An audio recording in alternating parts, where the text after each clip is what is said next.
नमस्कार दोस्तों, आप सभी लोगों का करंट अफेयर्स के इस सेक्शन में मैं सुधाकर सिंह आप सभी का वेलकम करता हूं, स्वागत करता हूं। आज के करंट अफेयर्स के कुछ महत्वपूर्ण प्रश्नों के साथ मैं आप सभी लोगों के सामने उपस्थित हूं। तो चलिए शुरुआत करते हैं करंट अफेयर्स की महत्वपूर्ण आज की श्रृंखला के कुछ महत्वपूर्ण प्रश्न। शुरुआत करने से पहले आप सभी लोगों से यह कहना चाहूंगा कि आप सभी लोग चैनल से जुड़ने के लिए चैनल को सब्सक्राइब जरूर कर दीजिए। सब्सक्राइब करने के साथ साथ चैनल को शेयर कर दीजिए वीडियो को, और लाइक और कमेंट बॉक्स में कमेंट जरूर करिए। लाइक जरूर करिए, कम से कम आपका लाइक उत्साह का काम करता है। तो चलिए शुरुआत करते हैं करंट अफेयर्स का आज का सेक्शन। सबसे पहले बात करते हैं आज के महत्वपूर्ण पहले प्रश्न की। आपका पहला प्रश्न है, किस राज्य सरकार के द्वारा जनवरी 2023 में विकलांग व्यक्तियों के लिए पहले उत्सव की मेजबानी की जाएगी? यानी सामान्य रूप में अगर बात किया जाए तो कौन सा राज्य है जिसके द्वारा जनवरी 2023 में विकलांग व्यक्तियों के पहले उत्सव की मेजबानी किया जाएगा? तो वह राज्य है आपका गोवा राज्य। कौन सा राज्य है दोस्तों? तो आपका फ्रेंड्स ध्यान रखिएगा, आप सभी लोग, गोवा राज्य है। अगला प्रश्न, गोवा के बारे में अगर जानकारी ले लें थोड़ा सा। गोवा क्षेत्रफल के अनुसार, जिसे गोवा या गोवा कोंकणी गोए के रूप में जाना जाता है, साथ में क्षेत्रफल के अनुसार भारत का सबसे छोटा राज्य है और जनसंख्या के अनुसार चौथा सबसे छोटा राज्य है। पूरी दुनिया में गोवा अपने सुंदर समुद्र के किनारों और प्रसिद्ध स्थापत्य के लिए जाना जाता है। गोवा पहले पुर्तगाल का एक उपनिवेश था।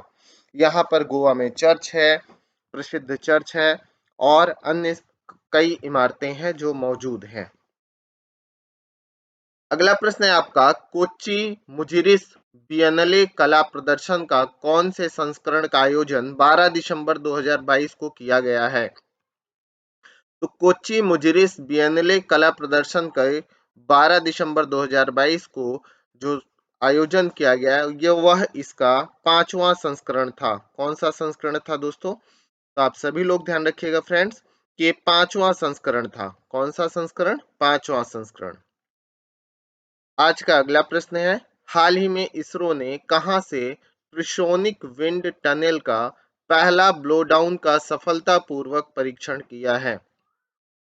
तो ट्रिसोनिक विंड टनल का पहला ब्लो डाउन का सफलतापूर्वक परीक्षण किया गया है विक्रम साराभाई अंतरिक्ष केंद्र तिरुवनंतपुरम से। कहां से? विक्रम साराभाई अंतरिक्ष केंद्र तिरुवनंतपुरम से ट्रिसोनिक विंड टनल का पहला ब्लो डाउन का सफलतापूर्वक परीक्षण किया गया है। अगला प्रश्न है आपका, किस राज्य की शिशुपाल पहाड़ी को पर्यटन के रूप में विकसित करने का निर्णय किया गया है? इस राज्य की शिशुपाल पहाड़ी को पर्यटन के रूप में विकसित करने का निर्णय लिया गया है। तो छत्तीसगढ़ की प्रमुख पहाड़ी है। कहाँ की पहाड़ी है?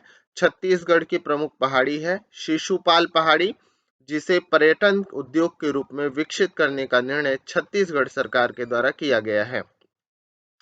इसके बारे में थोड़ा सा विस्तार से जानते हैं। ये आपका शिशुपाल पहाड़ी है,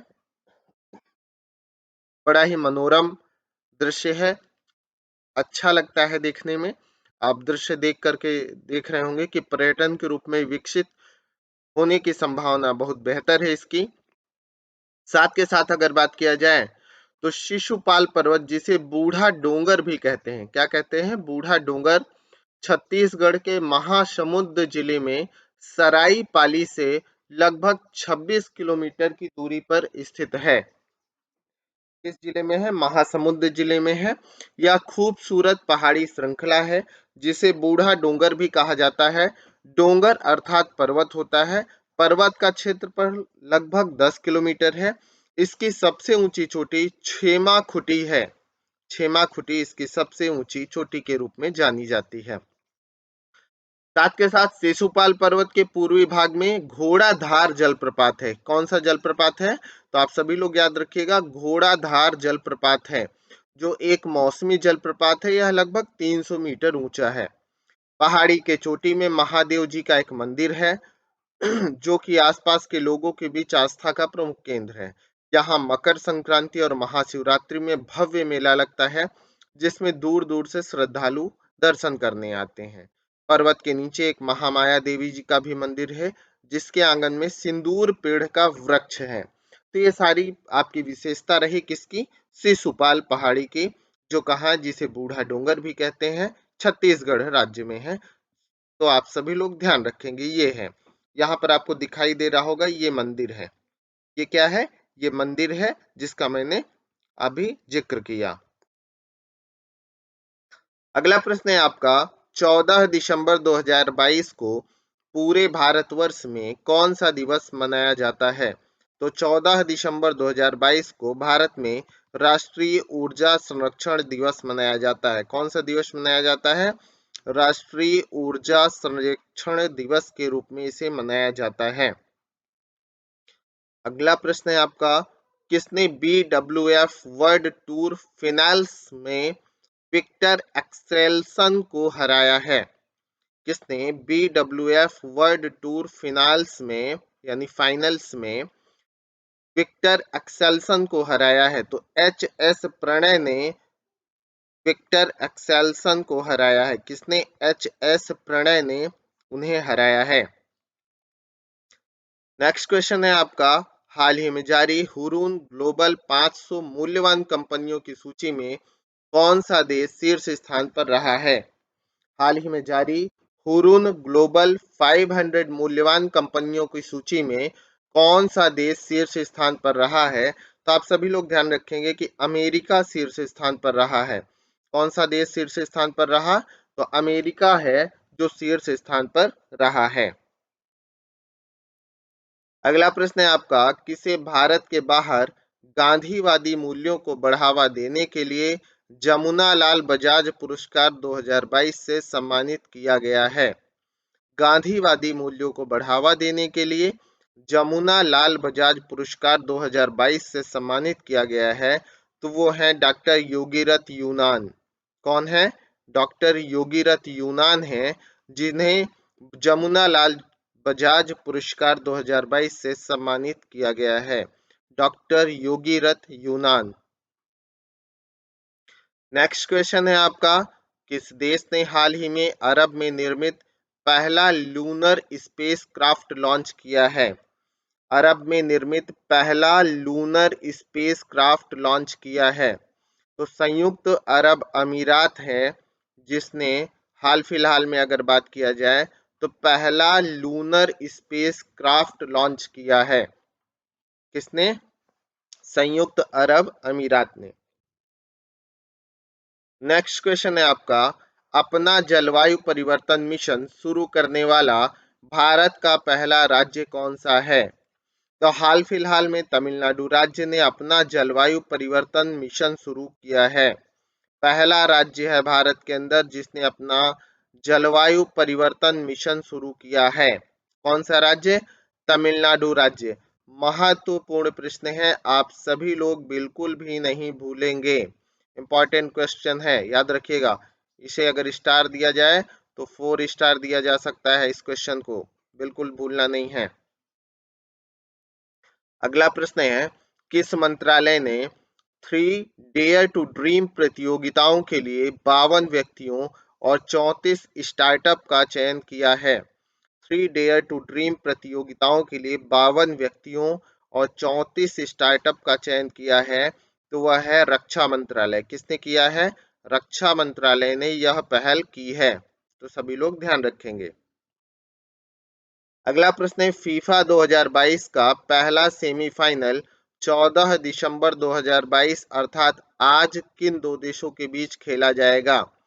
फीफा 2022 का पहला सेमीफाइनल 14 दिसंबर 2022 अर्थात आज किन दो देशों के बीच, यानी कुल मिलाकर के बात किया जाए 14 दिसंबर को किसके किसके बीच खेला जाएगा? तो क्रोएशिया और अर्जेंटीना के बीच। किसके किसके बीच?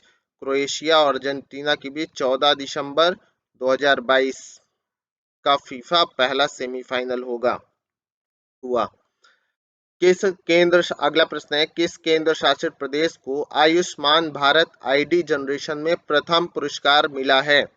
किस केंद्र शासित प्रदेश को आयुष्मान भारत आईडी जनरेशन में। तो आप सभी लोगों को ध्यान रखना है कि अगर केंद्र शासित प्रदेश को आयुष्मान भारत आईडी जनरेशन में प्रथम पुरस्कार मिला है तो वह है आपका जम्मू कश्मीर। कौन सा राज्य है? जम्मू कश्मीर को प्रथम पुरस्कार प्राप्त हुआ है। तो आप सभी लोग ध्यान रखेंगे। अगला प्रश्न है, चालू वित्त वर्ष में अब तक कुल कितने हजार करोड़ रुपए के चुनावी बॉन्ड खरीदे गए हैं? तो चालू वित्त वर्ष में अब तक 1213 करोड़ 26 लाख 1,000 रुपया का बॉन्ड खरीदा गया है, चुनावी बॉन्ड। कितना? 1213 करोड़ 26 लाख 1,000 के बॉन्ड खरीदे जा चुके हैं। अर्थात अगर आप देखें तो चुनावी बॉन्ड खरीदने में काफी ज्यादा पैसा लोग लगा रहे हैं और चुनावी दान के रूप में यह पैसा पार्टियों पे जा रहा है। ठीक है। अगला प्रश्न है आपका, किस राज्य के मुख्यमंत्री ने वाराणसी में महाकवि सुब्रमण्यम भारथियार की प्रतिमा का वर्चुअली उद्घाटन किया है? किस राज्य के मुख्यमंत्री ने वाराणसी में महाकवि सुब्रमण्यम भारथियार की प्रतिमा का वर्चुअली उद्घाटन किया है? तो तमिलनाडु के मुख्यमंत्री ने वाराणसी में महाकवि सुब्रमण्यम भारथियार की प्रतिमा का वर्चुअली उद्घाटन किया। किसने किया? तमिलनाडु के मुख्यमंत्री ने किया है। अगले प्रश्न पर आते हैं, हाल ही में किसने चेन्नई मेट्रो रेल नेटवर्क के विस्तार के लिए $780 मिलियन ऋण की मंजूरी दी है? किसने चेन्नई मेट्रो रेल नेटवर्क के विस्तार के लिए $780 मिलियन ऋण की मंजूरी दी है? तो आप सभी लोग ध्यान रखेंगे कि एडीबी है एशियन डेवलपमेंट बैंक, जिसने चेन्नई मेट्रो रेल नेटवर्क के विस्तार के लिए $780 मिलियन ऋण की मंजूरी दी है। 780 मिलियन एडीबी। नेक्स्ट क्वेश्चन है आपका, हाल ही में किसने national mission for clean Ganga NMCG के अधिकार प्राप्त टास्क फोर्स की 10वीं बैठक की अध्यक्षता की है? तो हाल फिलहाल national mission for clean Ganga के अधिकार प्राप्त टास्क फोर्स की 10वीं बैठक की अध्यक्षता गजेंद्र सिंह शेखावत ने की, जो केंद्रीय जल शक्ति मंत्री हैं। किसने किया? गजेंद्र सिंह शेखावत ने यह बैठक की है। ठीक है, तो ध्यान रखेंगे आप सभी। अगला प्रश्न है, हाल ही में प्रधानमंत्री राष्ट्रीय शिक्षता मेला कब आयोजित किया गया? तो प्रधानमंत्री राष्ट्रीय शिक्षा मेला 12 दिसंबर को स्टूडेंट और कंपनियों को एक प्लेटफॉर्म में लाने के लिए आयोजित किया गया। कब? 12 दिसंबर को। नेक्स्ट क्वेश्चन है आपका, हाल ही में किस देश में 24 घंटे की अल्ट्रा मैराथन में air warriors corporate Amar Singh देवदा ने 6ठा स्थान हासिल किया है? फिर से प्रश्न सुनिएगा, किस देश में 24 घंटे की अल्ट्रा मैराथन में air warriors corporate Amar Singh देवदा ने 6ठा स्थान हासिल किया है? तो ताइवान में उन्होंने यह हासिल किया है। ठीक है, अमर सिंह देवदा ने 6ठा स्थान हासिल किया ताइवान में। अगला प्रश्न है आपका, हाल ही में चुनाव आयोग ने तेलंगाना राष्ट्रीय संघ टीआरएस का नाम बदलकर क्या करने का प्रस्ताव स्वीकार किया है? तो हाल ही में चुनाव आयोग ने तेलंगाना राष्ट्रीय संघ टीआरएस का नाम बदलकर भारतीय राष्ट्रीय समिति बीआरएस करने का निर्णय लिया। क्या करने का निर्णय लिया? बीआरएस, भारतीय राष्ट्रीय समिति करने का प्रस्ताव स्वीकार किया है। नेक्स्ट क्वेश्चन है आपका, हाल ही में देश भर में 15 अगस्त 2023 तक 15 अगस्त 2023 तक कितने खेलो इंडिया केंद्र खोले जाएंगे? तो 15 अगस्त 2023 तक 1000 खेलो इंडिया केंद्र खोले जाएंगे। कितने? 1000 केंद्र खोले जाएंगे। नेक्स्ट क्वेश्चन है आपका, हाल ही में किस राज्य की कैबिनेट ने यतीना होल परियोजना लागत में 179% वृद्धि को मंजूरी दी है? तो यतीना होल परियोजना लागत में 179% वृद्धि को मंजूरी कर्नाटक राज्य सरकार ने दी है। किसने दिया है? कर्नाटक राज्य सरकार ने दिया है। अगला प्रश्न है, हाल ही में किसे भारत के बाहर गांधीवादी मूल्यों को बढ़ावा देने के लिए जमनालाल बजाज पुरस्कार दिया गया? तो पीछे भी ये क्वेश्चन था, रिपीट है। सॉरी, योगी रथ यूनान को दिया गया जमनालाल बजाज पुरस्कार 2022। अगला प्रश्न है, हाल ही में किस देश में जीवाणु संक्रमण स्ट्रेप ए से बच्चों की मृत्यु दर दर्ज की गई है? जीवाणु संक्रमण स्ट्रेप ए से बच्चों की मृत्यु दर्ज की गई है। तो ब्रिटेन, यूके में यह जीवाणु संक्रमण से बच्चों की मृत्यु दर दर्ज की गई है। अगला प्रश्न है, हाल ही में किसने climate investment opportunity India's cooling sector report जारी किया? Climate investment opportunity India's cooling sector report. तो वर्ल्ड बैंक ने यह रिपोर्ट जारी किया है। किसने जारी किया है?